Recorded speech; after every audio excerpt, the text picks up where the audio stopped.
If you're new to cooking, start with this chicken recipe. You're gonna love it, and I promise you can't ruin this.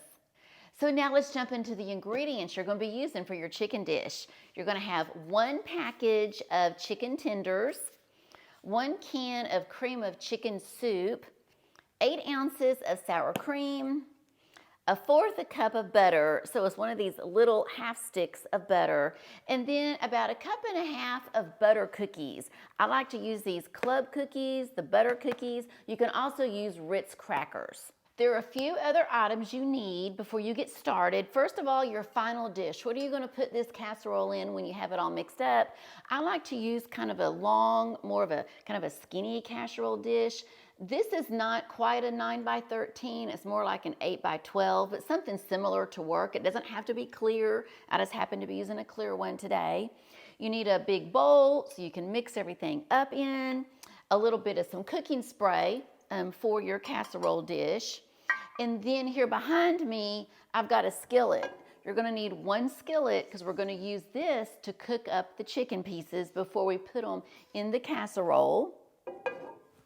Then a knife to cut up your chicken, and then a couple of measuring cups, and y'all, I think that's about it.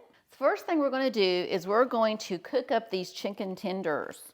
And so this takes more time than anything for this recipe. Once this is done, it's pretty much a snap. Now we're gonna take these out, and if you haven't worked with chicken tenders before, you'll notice that in these chicken tenders, there's this tendon that runs inside here. It runs all the way through each of these little chicken tenders. And so you need to get that out. And because we're gonna cut these up, we're gonna cut these up in small bite-sized pieces, and we're gonna cook them.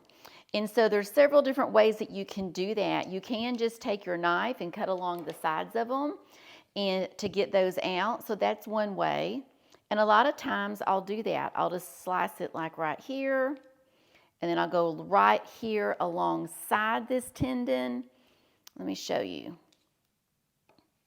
And there you go. You got the long skinny tendon in there, and you take that out. Another way I've seen people sometimes want to do this, let me find one of these chicken tenders that has a good tendon here. So this one has this tendon right here, and they'll simply cut along each side of this tendon. And then get this, y'all, watch this. Let me wipe my hands off.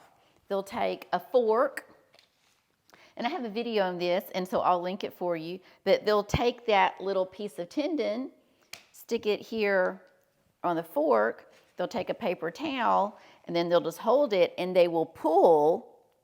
There we go. And the tendon comes right out. Is that not the coolest thing ever? And so there's several different ways that you can do to get those little tendons out. That way, the way you pull the tendon like that, if you're gonna want to keep these chicken tenders in one piece and cook them up, then that's really the best way to do it. If it doesn't matter and you're gonna chop them up, then you just go for it and cut around and get the tendon out. So what I'm gonna do now is I'm gonna get the tendons out of all of these. I'm gonna take this chicken and I'm gonna chop it up into some bite-sized pieces, and then I'll meet you back here and we'll get it cooking up. So I've got my chicken in my skillet, and so I've turned the heat up. I've got this on medium. I went ahead and I put just a little bit of some olive oil in the bottom of here, and I'm just gonna spread these around, and we're just gonna cook these up. Now this pan that I'm using here, this skillet, this is a ceramic skillet, and if you're looking for a new skillet, or if you haven't cooked a lot, these are fantastic. I like them better than the non-stick type of skillets because nothing's gonna be ever peeling off. I think they're a little bit safer, and I like the way they cook. Let's see how we're doing. We're cooking up. Now, when I'm doing this for this dish, I like it to almost have like a little bit of a crispy on it, on these pieces. So we have just a little ways to go, but we're doing good. And I think what you're gonna like about this recipe is that there's very few ingredients, y'all, but when you get it all put together, it tastes fantastic. Chicken's looking good. Now you could stop at this point if you want to. Depends on how crispy you want your chicken. I like mine to be a little bit browner, and I like it to have a little crisp along the edges. So we're gonna go for just a few more minutes to get that little more of a golden brown look. The hardest thing to do is to leave this alone. I just always wanna mess with it, but you just can't. You've gotta let it sit here, let it cook a few minutes, and then you can flip them over. Okay, so here we go. Look at these pieces, y'all. These pieces got a little bit of brown on just about every one of them, so it gives that just a little bit of a crunch to them, but they're still gonna be nice and soft and tender because they're not completely brown. So these chicken pieces right here, y'all, they're all done. I'm gonna put these here in my bowl. I'm gonna dump them into my bowl, and then I have a few more pieces that I'm gonna put in here, and I'll see y'all in a few minutes. So we have the last of our chicken back here, and I have turned this off. We're gonna put this in our bowl. And y'all, one of the things I love about this skillet, I'll just tell you, this is a ceramic skillet, but the handle, if you notice, this handle doesn't get hot. So you don't have to worry about trying to get a hot pad. And with some of mine, the handles will get hot. So that's just a little tidbit there I thought I'd share with you. Okay, so now let me get my wooden spoon. And what we're gonna do is we're gonna take our chicken and we're now gonna add in our other ingredients. First, I'm gonna put in a can of this cream of chicken soup. So just one can. Cream of chicken. There we go. We're gonna mix this all together. And then once you've gotten this mixed together real good, then we're gonna put in 8 ounces of sour cream.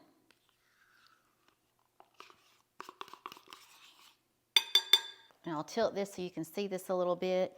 And y'all, this is already smelling so good. You don't have to put obviously a lot of seasonings in this simple dish because this is just gonna, the flavors in this, y'all, are just so good. And then as soon as you have your chicken and your cream of chicken and your sour cream all mixed together really well, we're ready to go ahead and put this in our casserole dish. And we're not going to be done yet. We still have a topping that we're going to be doing, okay? But now we have this part, so let's go ahead. Let's get this in our dish. I've gone ahead and I actually put some cooking spray on the bottom of this dish. You can do cooking spray, or you can put a little olive oil on a paper towel, or even a little butter on the bottom, however you want to grease yours. But I usually just grab my cooking spray and I just spray the bottom. I think I'm going to reach around here because I like to get every last piece of this out if I can.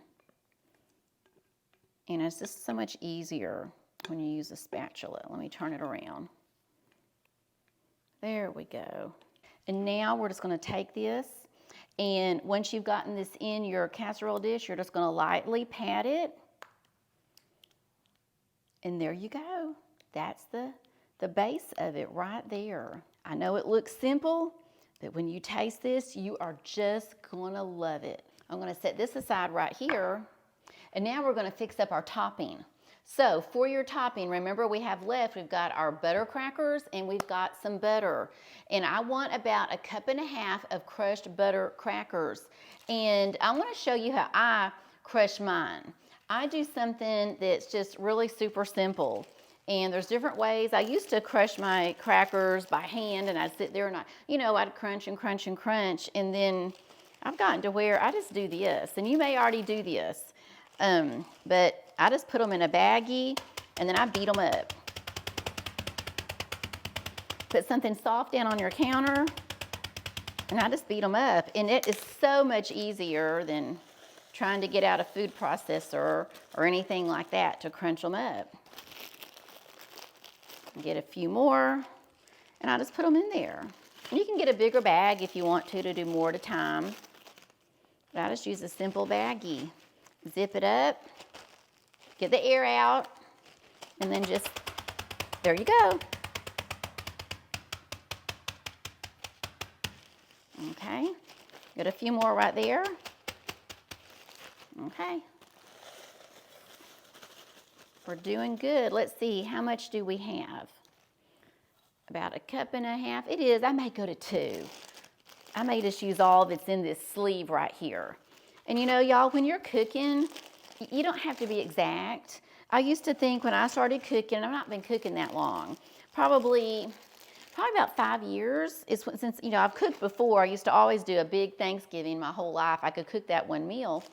But as far as cooking all the time and really getting into cooking, it's been about the last 5 years that I've really started cooking a lot and enjoying it. And I think mainly because my family and my husband just loves to eat anything that I cook. And he's so encouraging. And so I started cooking. And I've learned that you don't have to be exact on all your measurements. Now, when you're baking something, cakes, cookies, pastries, if you're baking, then I've got to be exact. But otherwise, I don't. I get close to it and just kind of get creative.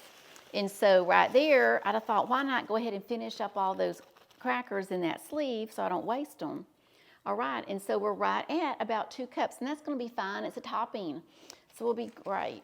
Okay, so now we've got our crushed up butter crackers, and like I said, you can use Ritz crackers if you have those and you don't have butter crackers. Now I'm going to take 1/4 cup, which is half a stick of butter. I'm going to go melt this in the microwave in the pantry, and I'll be right back. Okay, here we go. I put this in the microwave for about 30 seconds, and now we're getting ready to pour this into our crackers.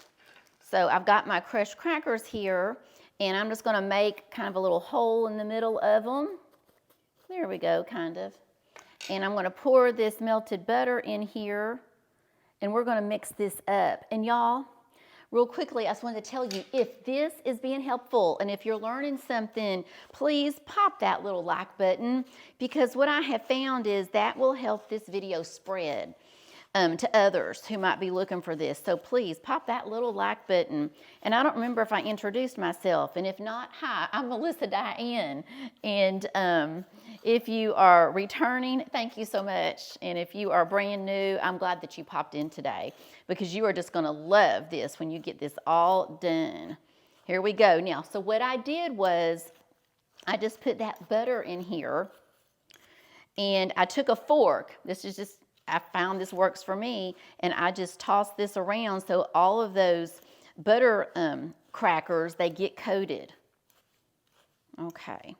And if you do like more of a salty taste and a darker topping, then Ritz work really, really well also. I just have always used this little recipe. I've always used these butter crackers, and I don't really know where this recipe came from. I've had this recipe for years, and my family's just always liked it. Okay, so now I'm looking in here. It looks like they're all pretty well coated with the butter. And now I'm going to take this, let me move this off, and I'm going to scrape, hang on a second, I don't know if I'm still where you can see me. I'm going to scrape just a little bit off of this spoon and put in here, so we get every last bit. I am getting hungry. It's about lunchtime here while I'm filming this. And I think once we get this all done, I was gonna save this and let this probably be dinner. But I think I may end up calling Jay in. He's out in the hangar. He's out there doing some stuff, and I may call him in and say, hey, we have got lunch. Okay, so let's just keep going. And you're just going to spread these all across the top. There we go. All across the top. And that oven behind me, it has been preheated to 350. Wow, look at this. Okay, now I'm going to meet you over at the oven. Okay, I'm going to pull out this rack. If you have several racks in your oven, I usually would go ahead and put this on about the middle rack. Okay, so here we are. We're going to slide this in. It's on 350, and we're going to let this cook for usually about 30 minutes. I like to check it, though, in about 25. Okay, let's see. It's been about 25 minutes, and it looks good. So we're going to go ahead and take it out. We're going to go ahead and take these out. Let me get my mitts on. I love these mitts, y'all. I love them, love them. So anything that I've used in the video, I'll put little links for you down in the underneath the description. So if you want to go check out some of those, you can. But oh, y'all, look at this. It looks so good. Look, looks lovely. Okay, so now I got to tell you one thing. Let's turn this off because I don't think I'm going to need it. Let me tell you one thing that I decided to do. So I decided a while ago, I looked, let me put these back on a second so I can move this over because it is so hot. I looked in the oven while it was cooking and I thought, oh, it looks really good, but it's just not quite as pretty as I wanted. So I was going to add something. Let me scoot it over here. And I decided to take just a little bit of parsley. I had some chopped up parsley. You don't have to use this, but if you've got some, you take a little bit of this chopped up parsley. I'm just gonna put this all across the top and then I'll bring you up close. And y'all, this just really makes this recipe pop. It just gives you that, it gives some depth to it and the colors are just beautiful. And now we're gonna let this cool for just a few minutes because it needs to sit, let it finish cooking because once it sits here, it's still cooking a little bit. So we're gonna let it finish cooking and then y'all, we're gonna taste it. Here we go. See what that little bit of parsley just did to this? It really just sets it off and this simple dish looks so fancy. So now let's give this a taste. Let's get some of this out here and give this a taste. Now y'all, if you're wondering what are some of the most common mistakes that can happen when you're cooking some chicken, check out that next video that's popping up. I got some great tips for you. So now let's go ahead and let's try this. Here we go.